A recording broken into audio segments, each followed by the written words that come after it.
Good morning guys, magsisiro ako ngayon na actually nasiro ko na.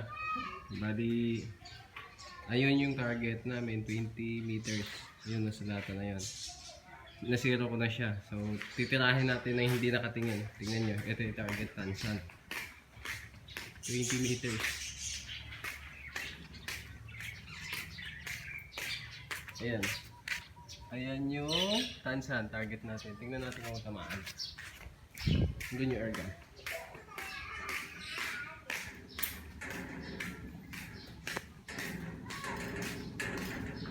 Ayan. Ayan. Ito, hindi ko nasisipatin. Kakalabitin ko na lang. Ayan, para makita nyo ito. Kakalabitin na lang. Pero tatamaan yan. Hindi ko nasisipatin. Diba? Ito. Ayun yung target. Tinamaan. Ito. Bullseye. Ito yung tansan. Ito yung butas niya. One hole lang siya.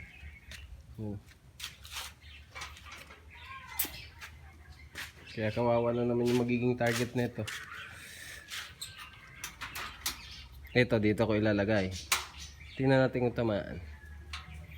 Tatanggalin natin sa gato.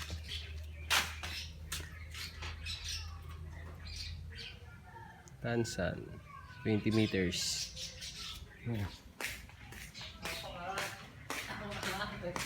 Lapit naka-zoom eh. Papatayin ko muna guys, titikita ako eh.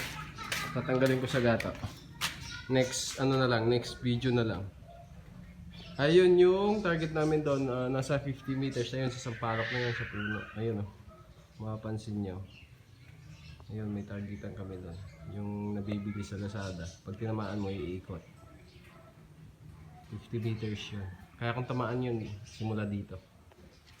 So, thank you for watching. Bye bye.